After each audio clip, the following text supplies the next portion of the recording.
Doesn't matter. You can start. Hi, Anurag, founder of Avail. Avail is infrastructure for rollups. We build a state-of-the-art data availability layer that implements data availability sampling using validity proofs. We also build something called Nexus on top that works for rollup interoperability. Hey, I'm Apoorv. I am the founder of Kakarot. We are one of the maintainers of Moderator, which is an open source stack to build Cairo-based app chains.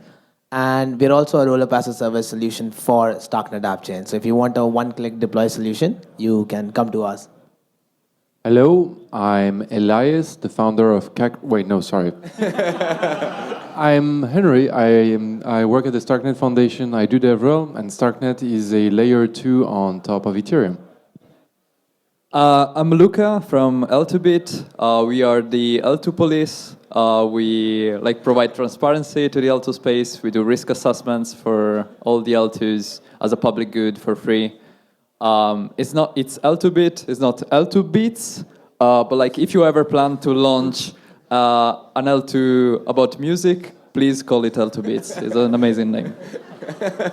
That's amazing. Hi, everyone. I'm Joe. I'm one of the co-founders of Aztec. We're building a privacy-first layer 2 on Ethereum. So yeah, an alt VM and one of these roll-ups we've been talking about. So happy to be here. Thank you, guys. Very stacked panel.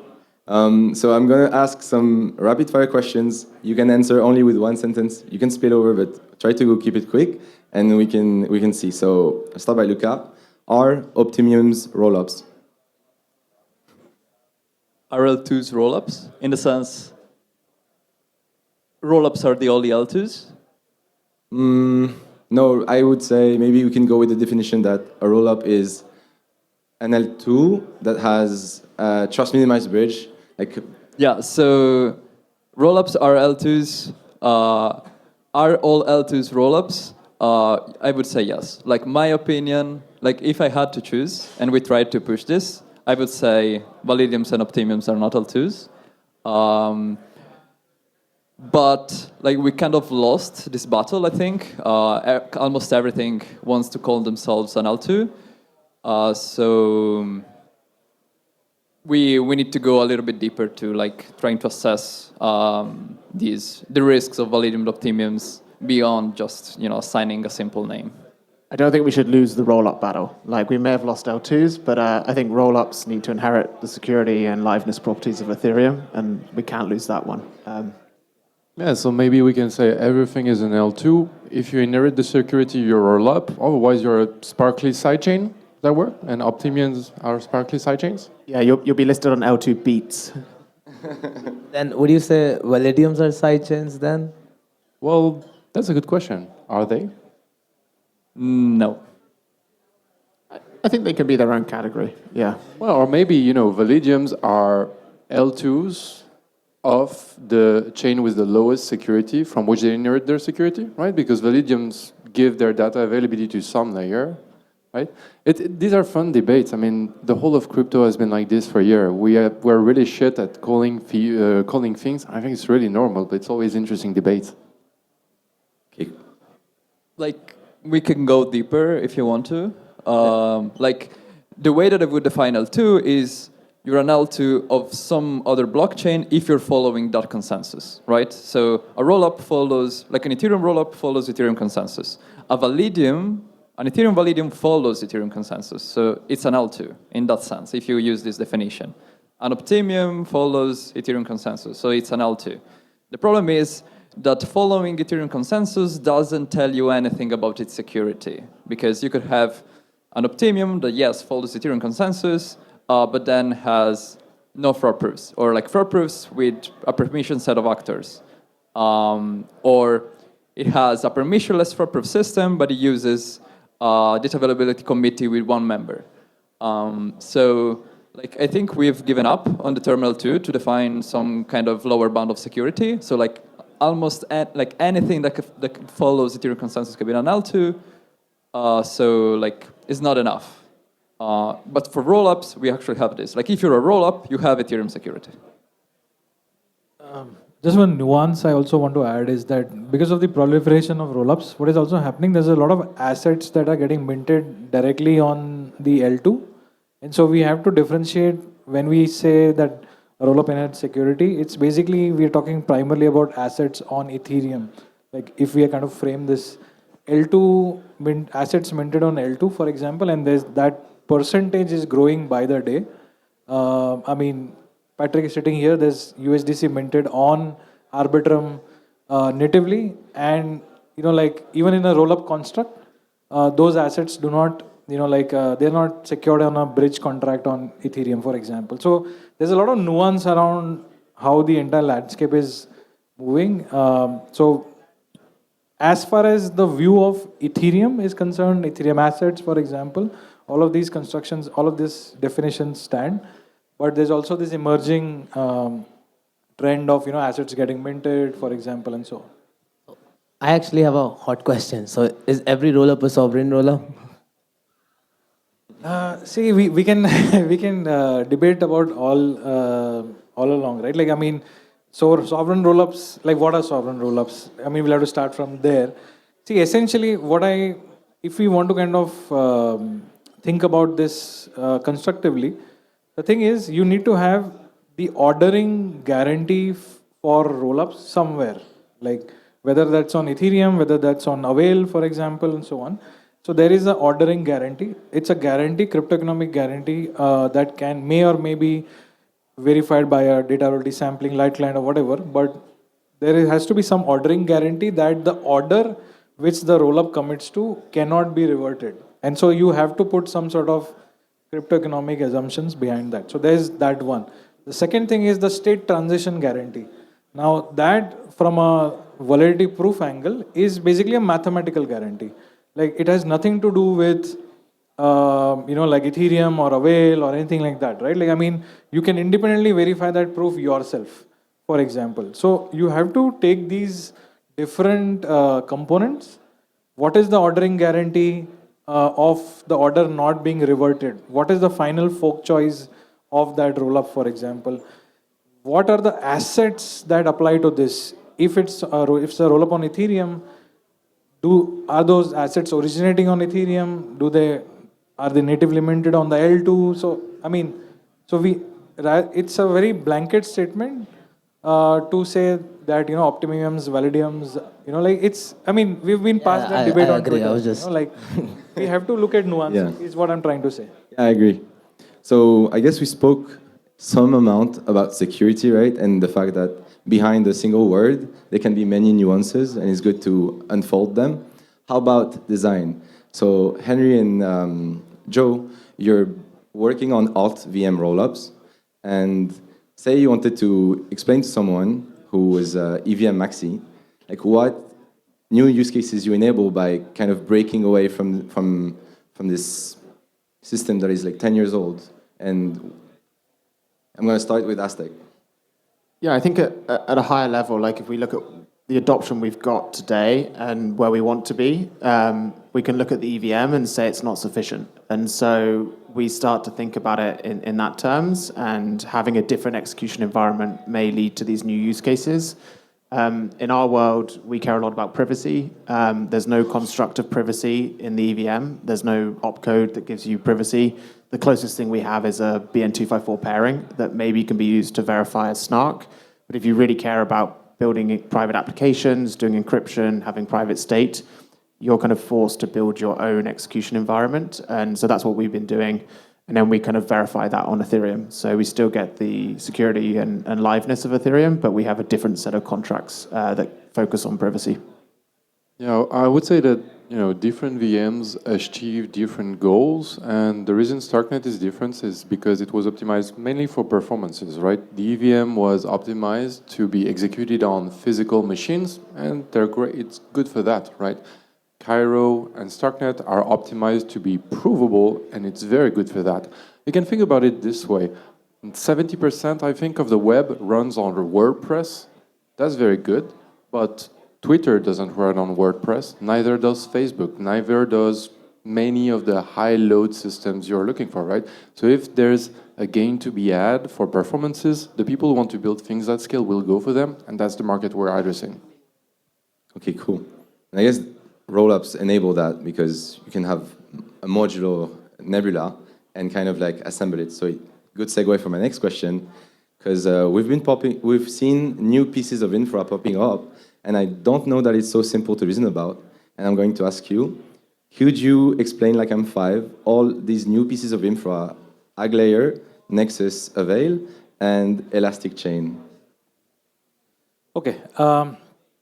So the way the Ethereum roadmap has progressed over the years is that, so initially, like Ethereum started off with a very monolithic sort of architecture, where it was just a very simple chain with, like only the execution engine and the consensus, for example. And then gradually it has moved to a more modular sort of a roadmap, where now there's a beacon chain that like primarily focuses on, of course, consensus, but also on DA and stuff like that. And then there's a separate execution machinery.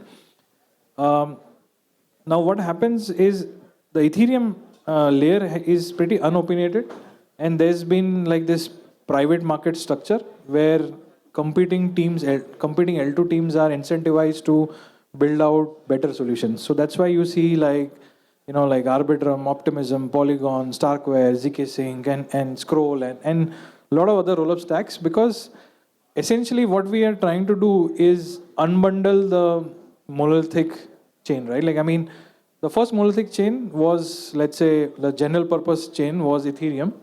And all of the iterations after that have been some iterations of how can we make Ethereum faster, better, bigger blocks, better execution machinery. So Solana is the embodiment of, like that.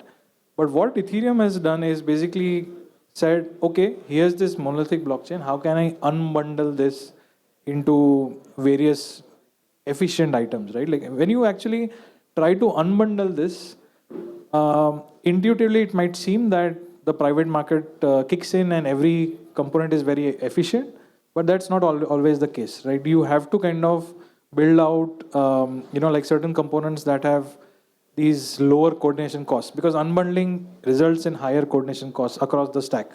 So you have to kind of work on some components that, like make this entire unbundled thing work, the modular thing work.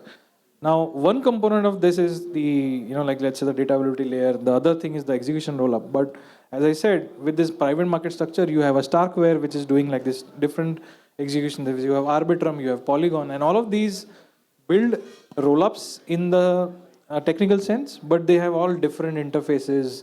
They all have, like they don't have compatible standards today. It can happen tomorrow. But so to answer your question, like things like what the Ag layer, what Avail Nexus, what Elastic Chain are trying to do is provide solutions that build this interoperability middleware. So for example, Ag layer does this CDK proof aggregation, and it does this thing called a pessimistic proof, which is, for deposits from other rollups to, it's again, because this is a very fragmented ecosystem, like Optimism has a super chain, like ZK Sting has a hyper chain, Arbitrum has the orbit thing, Starkware has the L3 strategy, for example, and so on. And so you really need something in the middle to connect all this. So Avail Nexus tries to be that part. ZK Sync Elastic Chain is an attempt to aggregate or compose chains within the ZK Sync environment. So I'm just trying to give an overview. Okay. So it's the interop layer between all the rollups. Essentially, so because of the way the modular unbundling has happened, instead of being this one single unified Ethereum chain, it's now become a lot of fragmented ecosystems. And so if you want to get to a unified Ethereum back, you need to, like get this middleware. Okay. I would just to add on to that, I would say, I do really feel that like we all building the same thing over here, and I think I'm just stealing that line from John Kauf's article, that it's a good engineering problem to solve interop, but I feel that it's past that stage where it's a very big research problem. I mean, there is good research, but I think that different ecosystems are now sort of like battling out to get, I think, more adoption into theirs, but everyone is solving their own interop problems. And I think it's easier for me to say that because I'm not from any one major. Like I come from Starknet, but I'm not building a chain myself. So that's how my perception of this is. I don't think it's the only way to get interop, though. I mean, like, you can just get it with liquidity providers. I think this is like a very engineering-led way to get synchronous, like, interoperability. And so I don't know if we need that anytime soon. Like, people talk about these use cases where I want to have a hypothetical flash loan from chain A to chain B, but in reality, I don't know if users kind of actually think like that. I think that the more short-term value for these, like, aggregation layers is just crushing down the cost of a proof. And as Vitalik said earlier, if everyone's posting 5 million gas proofs to L1, we're going to run out of block space. So I think about it more simply. Can I add on? Do we have time? So I just had a question, what we are trying to solve with the interop part is that we don't need liquidity providers, right? We don't want to, like the way I see it is that tomorrow I should be able to spin up an app chain as easily as it is to like starting a smart contract. Like if I'm deploying a smart contract on Ethereum, I don't want to like get liquidity providers, incentivize them. So the way I see it is that these interop layers in their ideal scenario will remove the need for like me going to incentivize market makers. It's just building my app and getting people to use it. Yeah, I agree. They're just two different ways of doing the same thing. One's engineering, one's finance. So I think I just want to put in the point when you mentioned synchronous, right? Like, I mean, I think synchronous composability is overrated. Like, you don't really need synchronous composability across the entire ecosystem. What these layers like Nexus and Ag layer, for example, focusing on asynchronous composability. So why is that important? Because as Apoorv said, right, like when you're doing a new app chain or rollup, like you don't have the luxury of connecting to exchanges or getting off ramps, on ramps. There's a lot of effort in like setting up liquidity or just getting users to your chain. And if they don't have access to all these resources, it's essentially how do you for an app chain on day one. The first question you have to answer is how do you get users? How do you make it easy for users to come into your ecosystem? How do you make it easy for funds to flow into your ecosystem? And all of that is infrastructure or middleware on top of the rollup chain that you're building. And you have to really think about it from a GTM perspective, because if you don't have, and it's very impractical for a new rollup to have exchange connections on day one, to have even bridging, like let's say bigger bridging solutions, add a new chain on day one. So there's a lot of moving parts to the GTM of a new rollup. And so the idea, lot of the interop solution, I mean, I'm a little biased because, I'm building one, but basically, we are not solving for the synchronous composability. That is, I don't think that is required, but when you certainly need a channel, easy to set up channel for new rollups to access liquidity, access users, for people to move from other chains to your new rollup. Okay, cool. I guess you can't really build a modular world without stacks, and you touched on this. I want to go over a bit the stacks that exist today and get your favorite attributes from each one. Don't have to do them like exhaustively. But like Luca, what's your favorite attribute of the OP stack? I think it's probably its simplicity. Like it's very, the whole stack is very, very simple. One cool thing is that chains in the superchain all share the same implementation contracts. So like for us that we need to review all the L2s, it's very easy to say this new OP stack has the same security as this other one because they share the same implementations. And one cool thing is that what they're starting to do is that they want to have shared upgrades as well. So they already have a shared guardian, and the guardian is this actor that can pose withdrawals in case of a bug. And by having a shared guardian, if there is a bug in OP-Stack, they can stop all the chains at the same time. So like having this shared security, because the OP-Stack allows this like it's very modular, and it allows also to have share components. So yeah, that part is very cool. Yeah. Okay, cool. Henri, what's your favorite attribute of the Starknet stack? The Starknet stack, that's a good question. What is the Starknet stack, right? Where is it? Now, I would say right now we don't have a proper Starknet stack that you can actually deploy and run in production. So it's hard for me to say what my favorite attribute is. I would say what I like the most about it is its brain power. There's just so many people working on it who are extremely driven and very ambitious.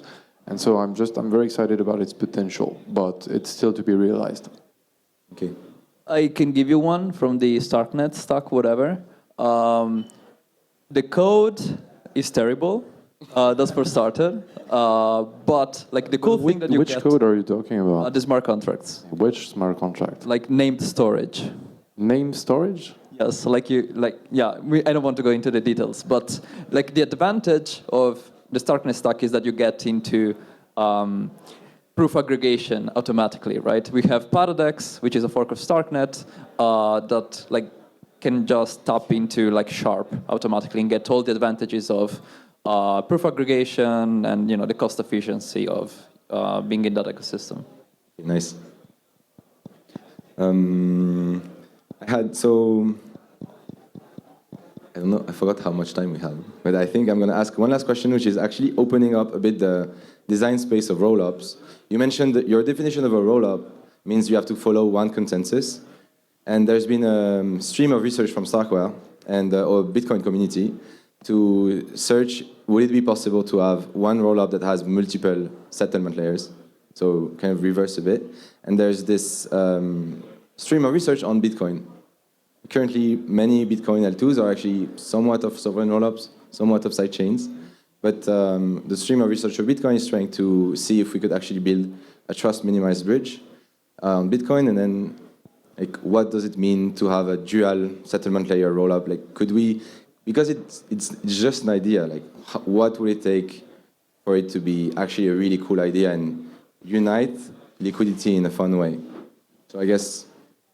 Yeah, so regarding the first thing, your system, your L2 or rollup can only follow one consensus. Like there's no such thing as following two consensuses. Like if you're using a separate DA layer, like if you're a Validium using Celestia, let's say, or a Veil, you're still following Ethereum consensus, meaning that your start, like you follow the ordering of the data routes that you're posting on Ethereum, and then you try to fetch the data on the alt DA layer. But like you're not using the alt DA layer ordering. So like you get the reorg resistance of Ethereum, but DA of the separate chain. What about multiple settlements? Like can you have escrows on multiple chains, right? There is actually one system, one L3, that does this right now live on mainnet, which is ZK-Link.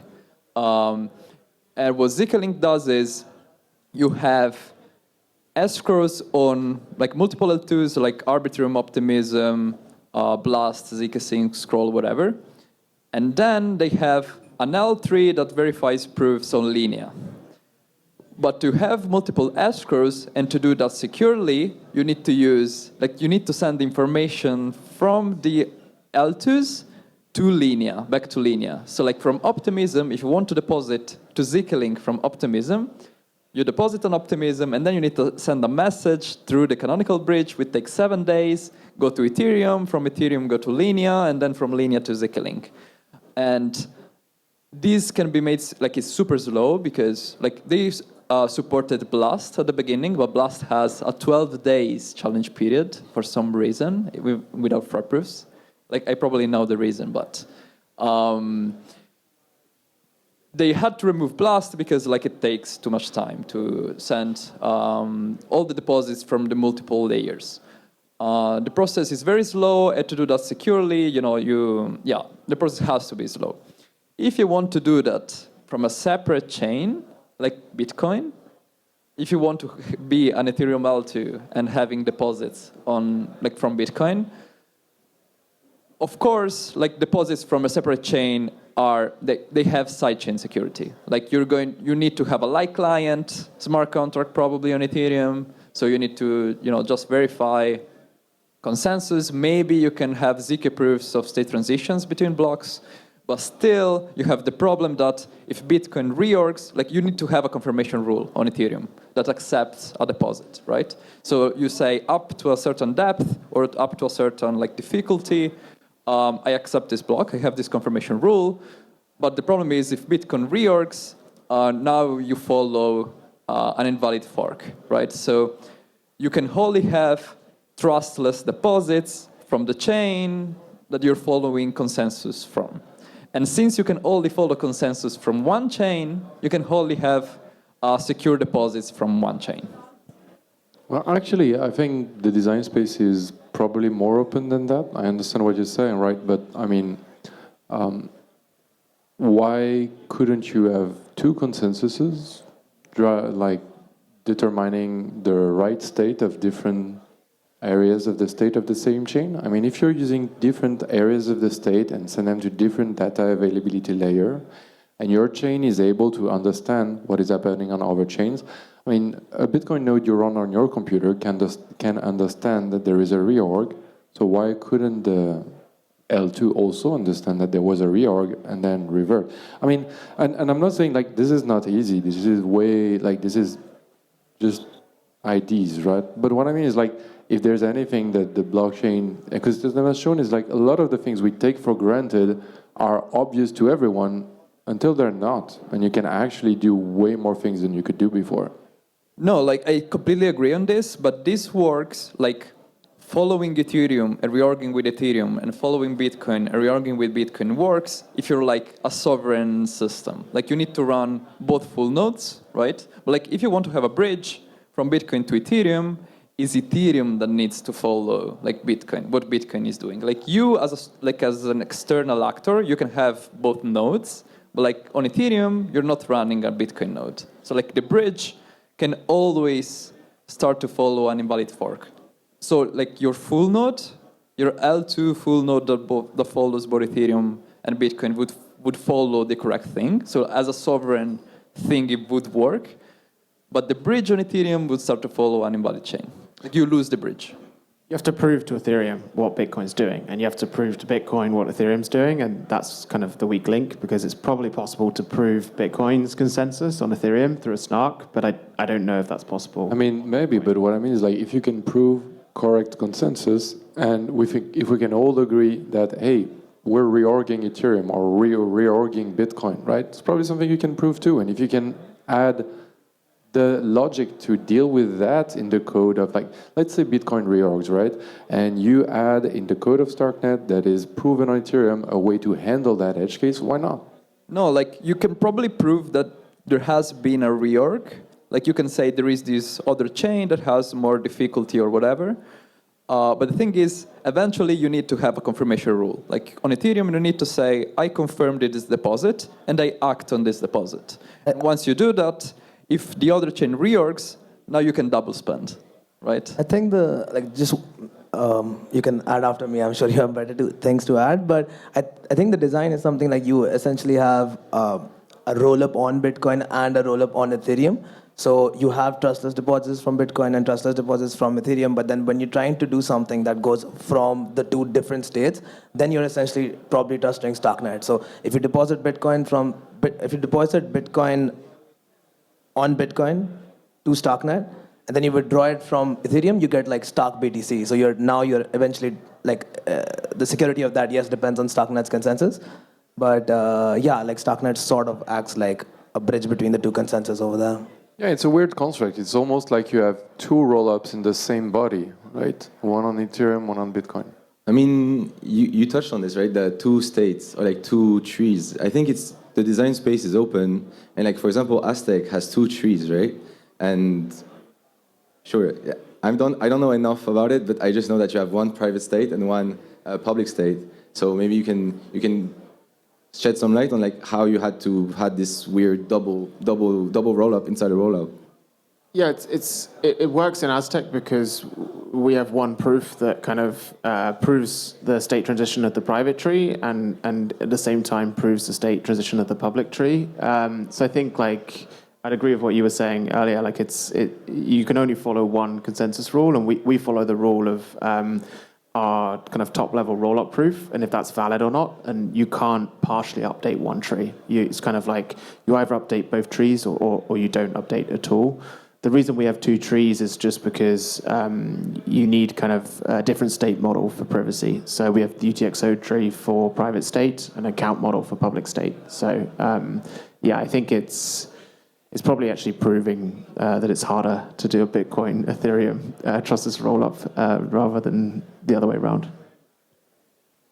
I guess hopefully soon we can write consensus engines in provable languages, and maybe the design space will open. All right, so we're coming to an end. I want to thank all of you for this panel. We're going to open 2 questions to the public, and then that will be it. So if anyone has questions.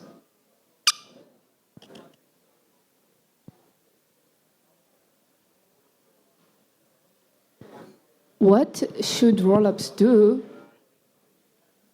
to change the allocation within talks about design, especially on Twitter, from purely marketing, when everyone is claiming that they are right, towards more productive and more efficient conversations? Because it is obvious that for every rollup, it is an efficient strategy to push their narrative, their technology, and their stack. But what can we do to make it a bit more efficient and less confusing for external people? I think people usually say go to Farcaster, but I've tried going there and I don't really find a lot of interesting conversation as Twitter. So yeah, if anyone has an answer. Yeah, if I may, show me usage.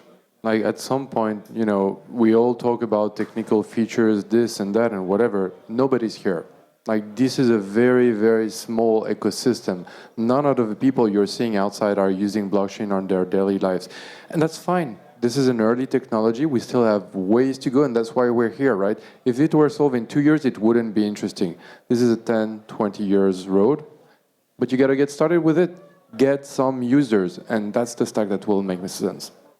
Yeah, I fully agree. I think like product marketing in Web3 is like explaining product features that like to crypto people, but we actually need to kind of try and add a layer onto that says, this is a use case that people are using, and it doesn't really matter what chain they're using. Like we should all celebrate if a chain's got 100 million new users into crypto. That's what really matters. And I think at the moment we're just focused on differentiating ourselves for the sake of Twitter follows rather than anything else. So yeah, I think we need to focus on actual use cases, and then we'll see where the dust settles.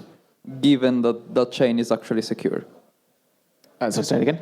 Given that the chain where the users are going to is actually secure, right? Yeah, I think like we shouldn't highlight usage of something that's just a multi-sig. I think a precondition should be that the chain is secure and the users know what they're using. Otherwise, we're basically highlighting a scam. What do you prefer, a secure chain with no usage or a not secure chain with usage?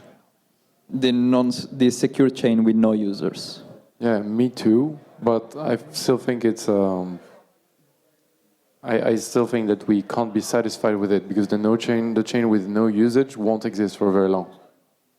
I think you can have a middle ground. I think the worst thing is an unsecured chain with lots of usage that's telling people it's secure. And so like that's what we need to avoid at all costs. If there's like a progressive path to being more secure and they're transparent, then yeah, I think that's okay. But it's very easy for people to mislead, and yeah, that's where the trouble comes. I mean, the problem that I see is if we get a lot of users in one chain that is not very secure, let's say, you know, a ZK rollup that hasn't been careful enough with the circuits and whatever, and there is a big hack that steals billions of dollars from such a ZK rollup, like no one would ever trust again ZK, for example, or trust again rollups. So like, I think we need to be very, very careful about this. I don't know. There's been thousands of hacks on the internet. People are still using it. I'm not saying hacks are not bad. I'm not saying it wouldn't be a setback. But look, like this whole industry, I've been through countless shameful events. I mean, Mt. Gox, FTX, and that's just off-chain stuff, and even on-chain things. Like, these things are going to happen, and it's not going to kill the industry.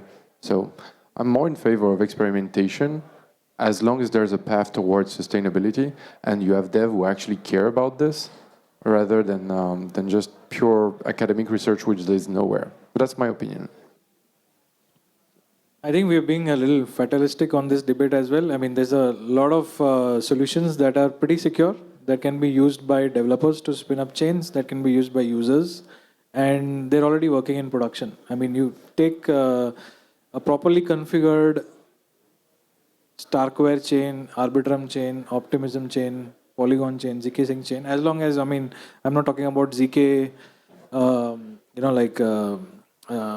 bugs, for example, and so on. But if there's a lot of software in the industry today that, if properly configured, is usable and is being used, right? Like, I mean, Base took the OP stack and, onboarded a lot of users. I mean, it's just, so we already have that.